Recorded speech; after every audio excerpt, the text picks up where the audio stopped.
Don't send your avoidant ex that Merry Christmas text. Don't send them that Happy New Year's text either. Don't use the holidays as a pretext to break no contact. I get it. I know you want to reach out to this person, and it's very understandable. The holidays are very difficult after being discarded. You missed the relationship that you thought you had. You thought this was your person. You thought you had your future planned out with them. And suddenly it got ripped away from you. And you're given little to no answers, no explanation, just vague excuses as to why the relationship had to end. I can't give you what you need.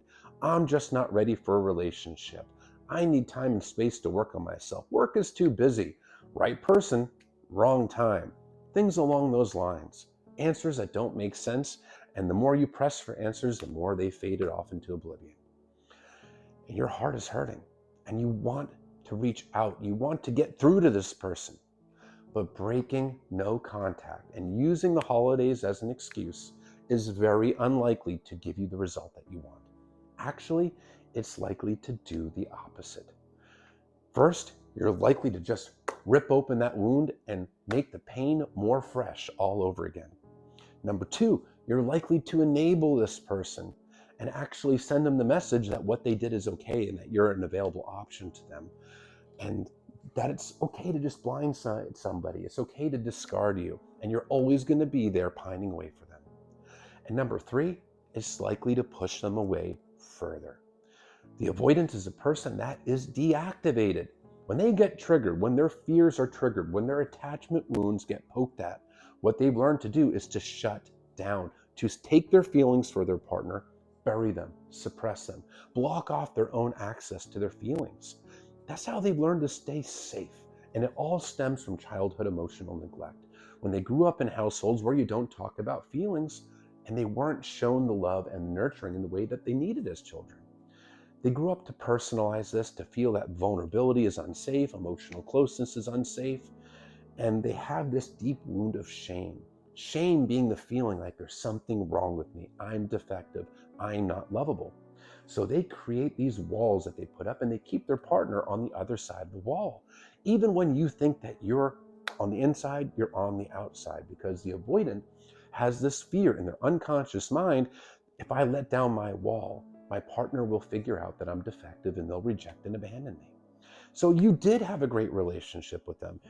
And that's why they ended it, because things were getting too close, too real. Their fears got triggered because they felt subconsciously that rejection and abandonment were imminent. You were going to figure out that they were defective as they perceive themselves to be.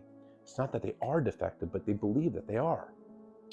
So you reaching out and trying to get them back is just going to feel like pressure to them, pressure to be vulnerable, pressure to open up, which means pressure to expose themselves and risk being rejected. And they'll just shut down and detach from their emotions even further and go further away from you and possibly ghost you altogether.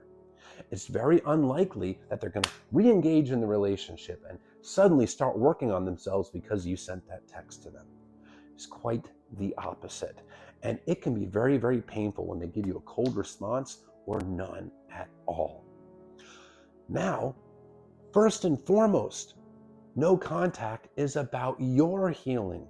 It's about respecting your self-worth, because you poured yourself into this relationship. You were emotionally available for them. You loved them unconditionally, and you deserve someone that gives you the same in return.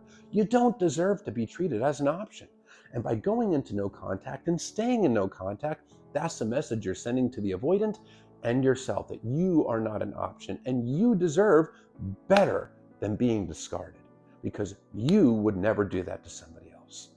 You deserve somebody that gives you full energy, somebody who cares about your feelings, wants, and needs, somebody who's emotionally available to you because you're emotionally available to them.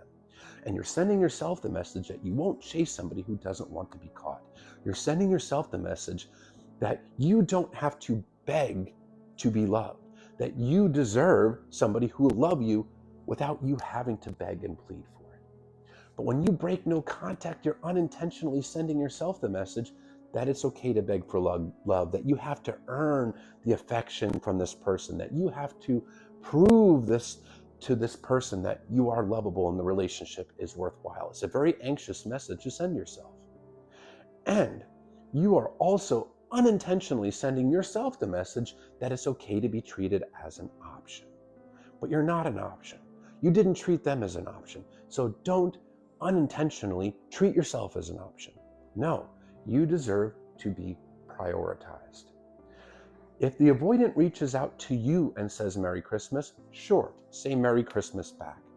But that doesn't mean you should suddenly go, I miss you, da da da da. No, just be cordial, be kind. If any conversation is to ever happen about the relationship or any deeper conversation whatsoever, it needs to be initiated by them. They need to be the one to start it. But you should not be the one reaching out to them, sending them that Merry Christmas text, that Happy New Year's text, none of it. You certainly can respond if you want to, if they send it to you. But you're still under no obligation to even respond to them. But being cordial, saying Merry Christmas or Happy New Year's in return is not breaking no contact. But you initiating it definitely is. And all you're doing is hurting yourself and enabling that person. Because, well, you just sent them the message that they can do this and have you back at any time they want. So what's the incentive for them to work on themselves? What's the incentive for them to self-reflect and take accountability? There's none, because they can do that to you and still have you when they want you. So be kind to yourself, be empathetic to yourself, respect yourself, recognize your own self-worth, stay in no contact, stay strong. And while you're in the holidays, put your attention into your friends, your family, the holidays, things that are important to you. Be present in the moment. Focus on the little things, the smell of the Christmas tree, the wind on your face when you're outside, the snow if you're in a cold area, the beach if you're in a warm area. Focus on the feeling around you, the taste of the food. Focus on the little things and be present in the moment, because that does have a therapeutic effect. And be kind to yourself and repeat positive messages to yourself. The human mind learns in repetition. The more you repeat anything, the more stuck it'll become in your brain. So repeat kind messages of self-empathy and self-love to yourself, because the more you do it, the more you're going to feel it, the more it's going to stick in your head. And you deserve some empathy and compassion. So might as well start by doing it for yourself.